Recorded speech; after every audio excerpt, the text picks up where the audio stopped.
thanks, I hate it. Hey everybody, this is Kohdok here, and recently on the Nintendo Treehouse, which is what they've been doing in favor of Directs lately, it was introduced that WayForward was working on a new game. This game, as it turned out, was a licensed game for Bakugan, and I'm just gonna admit it, guys, it looks like garbage. I'm saying this as a guy who is a fan of the reboot, of the cards, of the new designs, of so much of the things about it, save for the TV show, but I don't like how this game looks, but don't misunderstand me. Perhaps I'll start with my creds. First of all, I like WayForward as a developer. I play their games, I like their games, I buy their games.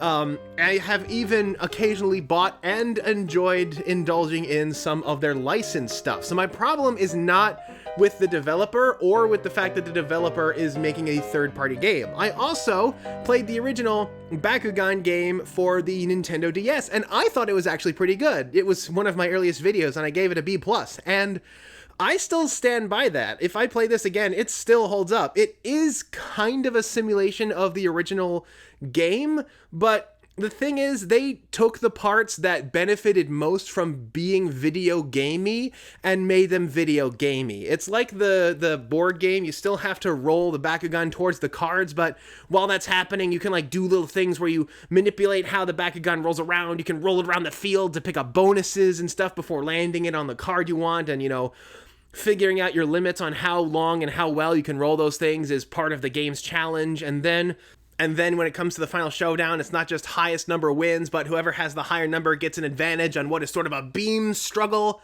fight. It really took what needed to be video gamey, what would benefit from being video gamey, and got it right. So it's not that I have a problem with Bakugan video games or with the developer. I also don't have a problem with the fact that a lot of other people seem to have a problem with, in that it's not just a straight up 3D video game simulation of the trading card game. Honestly, I would rather have more prolific physical trading card game product and tournament scene, though I admit in the current environment that's kind of difficult, although then again, this is the second year of it being back. They could have done better in the first year with that, but I would rather have a larger physical scene than, you know, an online game. My problem with the game, not even with the graphics, I mean, the graphics are kind of...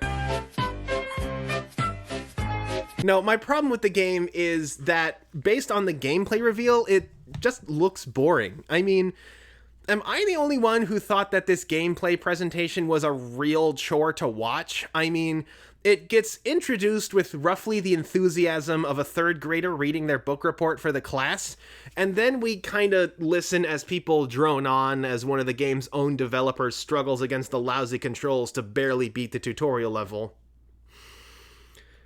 I mean, here's the thing, is they have made a game where players fight each other using giant monsters, but you can't actually control the giant monsters. This isn't a game where like, roar, I'm a giant monster and I'm going to smash things, or, ha, I'm a kid riding a giant monster and I'm going to tell the giant monster to smash things. It's not one of those games where it's like pumped up action or like all about careful strategy with how well you control your monster. Instead, the actual battle is you kind of just have your monsters, they're sitting there, they're punching each other apparently to no effect, while you, the player, run around a field and pick up frisbees. Yeah, that's about it. There's not really like any strategy or any like brawling or anything like that. No like button commands or anything like that. You just run around and pick up frisbees, but you better pick them up before your opponent does. I mean, literally, the people who were playing the game were talking about the depths of strategy, which was the depth of strategy that they described was, do I grab the little frisbee or the big frisbee? We bring in some tactics and decision making just from the energy cores alone. See, the core she just picked up there was a small energy glow, which means it has a lower quantity of energy that's going to supply you. The bigger the glow, the more energy you get. Here's the thing, they've tried to make a game that has a bit of action and a bit of strategy, and honestly, I would have gone to either extreme on this design. Like, imagine if it was like, you know, a big old like Monster Mash sort of game, like a big old fighting game. You're on a 3D field, there's destructible environment, you're throwing each other around and spewing fire breath. You actually control the Bakugan monster that you're fighting as. They could have put it out there and they could have named it Bakugan Brawl. You hear that little sound in the back of your head? That right there is the sound of a slam dunk, and I guarantee somebody at Spin Master is busy pounding their head against the table right now for not thinking of that.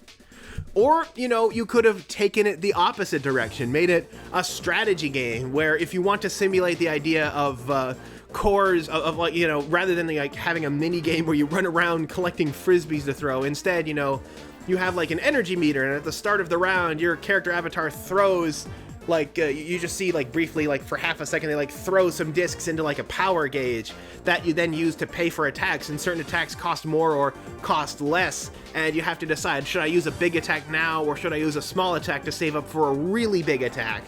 And that would be Bakugan as a strategy game. Bakugan Dimensions was like that. Bakugan Dimensions had a kind of strategy game where power went up or went down depending on the cards you play. So there's another example of a game that's more heavy on strategy rather than being heavy on action. But instead we got frisbee combat and what looks like, you know, slowly slogging around a kind of dead open world to do random busy work. Kind of reminds me of the time BioWare was asked to do a Sonic game, and that was... oh boy. But here's the thing, is I don't think that these terrible design decisions were WayForward's idea. I imagine that WayForward talked to Spin Master and said, hey, you know what? It would probably be more fun if you could control the monsters like this. But somebody at Spin Master was like, it must be just like the show. No ifs, ands, or butses. And so WayForward defeated, kind of threw up their hands and said, okay, boss, and made the game that they want, and it looks like garbage. Apparently tens of thousands of people logged off of the Nintendo stream, the Nintendo live stream, when this gameplay reveal went up. And I'm not gonna lie, I see exactly why they might have left the presentation, because compared to some of the things that they were showing off, it's preferable. Although I guess this means a bunch of people were spared from the reveal that Paper Mario and the Origami King is yet more proof that Nintendo doesn't understand what people like about Paper Mario. So I guess there's that silver lining there.